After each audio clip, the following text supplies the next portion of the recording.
Welcome back to the Boss Mode walkthrough series. This is Chapter 9, Rite Fortress, Champion Mode. If you remember the enemies from normal mode, the main thing we have to watch out for here usually is the fast enemies, because they're always going to get hits in first. The Champion Mode mechanic, a little bit unfortunate for us because it's going to use the selected heroes. We don't get to really pick anybody. If you've ever used these heroes before, you're probably not sitting too bad. We have Dagrin in there, who is caster buff, so if you put a little bit of work into your ice pick, he's going to help a little bit. But realistically, even though I don't use these guys too much anymore for actually running dungeons, they're actually not that bad. This is actually a pretty synergetic team. You saw Augustus do his smite, which is going to do extra damage to demons. So the name of the game in this dungeon here, if you've used Dagrin for a lot of things, you should be pretty familiar with his mechanics here. You want to have him fully ascended so you can use his Dwarven EMT. We're really just going to try and keep the taunt up on Overlord, and Overlord can handle quite a bit of damage, even if not runed very well. If you used him as your primary tank for the undead team, he'll actually survive quite a bit. Now, I don't have my superstar runes on him anymore, so he's got moderate runes, but really he only needs to survive every couple of turns, because Dagrin is going to toss the Dwarven EMT on him, and Overlord's health is just going to grow and grow and grow and grow. So I found with this dungeon, you don't need to pour all of your health onto Overlord. It's not like when you're running a furnace dungeon where you can't heal him in any other way. Overlord can heal himself, plus Augustus can heal him, plus you can even use a health potion on him if you want. So I've also found that using Dagrin's abilities on other people, if you just need to get some heals in there, you can certainly do that. You don't have to feel like you need to use the Dwarven EMT just on Overlord. Same with the energy rune, because sometimes it's going to be more beneficial to use the energy rune on Augustus so that you can get your Aegis shield back up. The normal mechanic for running a Dagrin plus tank mode would be to use the energy rune on Dagrin so he can get Dwarven EMT up faster. I personally didn't see the need for that in this dungeon here. You will notice by the length of this video that it is a little bit longer of a run. But honestly, I'll take a slow run with an effective team pretty much every day. We're not going to be farming this dungeon anyways. Anytime Aegis Wall is up, you want to use that regardless of what your situation calls for. There's always instances where one of those guys will take some sort of a cheap shot on you and wipe you out, especially when you're dealing with casters that aren't protected by a taunt like right now. You want to make sure that they're not getting those free hits on you. So the energy rune, you can use that on Overlord as well to try and get his taunt back up. Personally, with the armoring and the shielding, I didn't feel like that was necessary to really do. So I kind of save it just for safekeeping.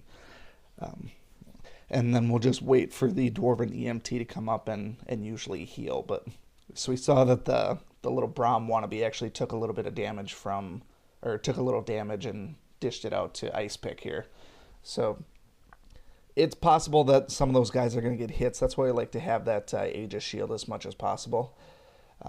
So it's just a slow play. And also with Ice Pick, he's got that deal with the devil trait too. You can sometimes heal him with that. But now that we have the taunt back up on Overlord, it's really just a matter of playing this down and killing some guys here.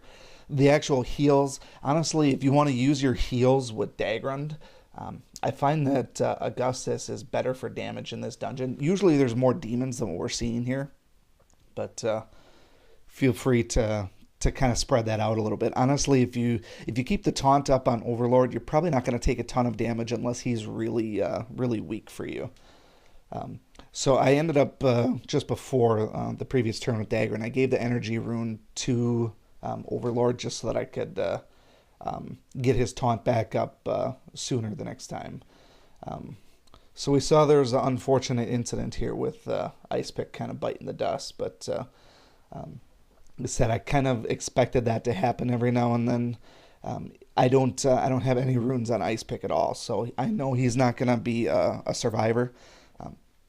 I only brought the one revive potion along, so now it's just a matter of playing a little bit smarter with him and trying to keep him alive. So from here on out, really, it's just a matter of keeping taunt on Overlord and hoping that there's not really any AoEs, and ultimately using Augustus a little bit better to heal as well. Now, because of the lack of sheer damage in this group for me, I had been using Augustus to attack a lot of guys. So realistically, you start getting status effects like burn and disease on here. It's probably going to be smart to just play it safe and use Augustus to heal that.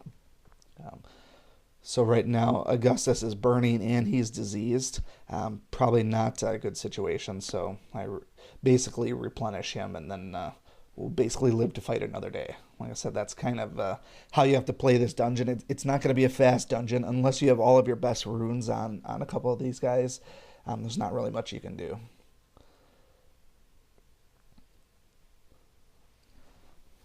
So Dagran's cooldowns, he's close to a Dwarven EMT. I feel like at this point here, Overlord can survive. Plus he has his self-heal coming up. I don't feel overly threatened on that, and he's been soaking damage pretty well. The main thing is I want to make sure that he's not dropping his taunt. That's the first thing I'm going to check with every dungeon, because if he drops the taunt at the start of the stage and then there's fast heroes, you do run the risk of someone like Ice Pick biting the dust again. So we got lucky here. The taunt is up and my Aegis shield is up, and pretty much my cooldowns are all coming up now. So it'll allow me to actually soak this room a little bit better than what I had been doing. So it looked a little bit like Overlord was losing his health, but now we kind of buffed it up, and he gets a bunch more health there. So after you use Dwarven EMT a couple of times on him, honestly, Overlord's health is pretty awesome, and it's going to be tough to take him down aside from repeated attacks from pretty strong enemies. And most of the time, these cubes don't do much. Those colored Brahms are probably the most dangerous ones. The fast guys are kind of dangerous, but only because they get to hit before you. And then so because these guys are slow and don't crank out a lot of damage, I know that I should be able to get my taunt up quick enough on Overlord and basically get protected again. So I kind of wish my Aegis shield was still on Ice Pick. He tends to get targeted a lot. So when the taunt goes down, you can kind of expect Ice Pick to get attacked, and that's kind of the one, I guess, micromanaging component of this dungeon, is you have to determine how you're going to keep him alive. I know a lot of people really love Ice Pick because he cranks out a ton of damage if you use him in PvP. He's also pretty handy in some of the red dungeons, but I got him rather late in the game, and so his stars were lacking quite a bit, so I never really got on the Ice Pick train early. So I don't tend to use him that much. He's kind of fallen to the wayside. We see now we got a couple more demons again. We've been missing those for a while, so finally we get to whip out our smite again, but Augustus really didn't do much there. I think he might actually be diseased. But as long as taunt is up, not too big of an issue. Void Blade actually does some pretty decent damage here and there too. Plus it debilitates them, which is always handy.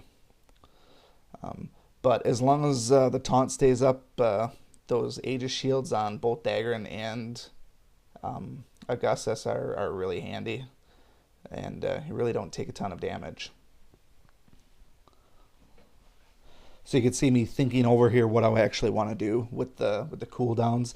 I know I don't really need Dwarven EMT at this point because he was full health, but I chose to throw it on there just so that I could start cycling through. I felt like this room was going to go another couple of turns, so the Dwarven EMT might be back for the next room anyways, and that extra little bit of health onto Overlord, like I said, it just keeps on stacking. If you add, 1,500 or 2,000, whatever his health is at, and keep adding that every time, his health is going to get pretty high.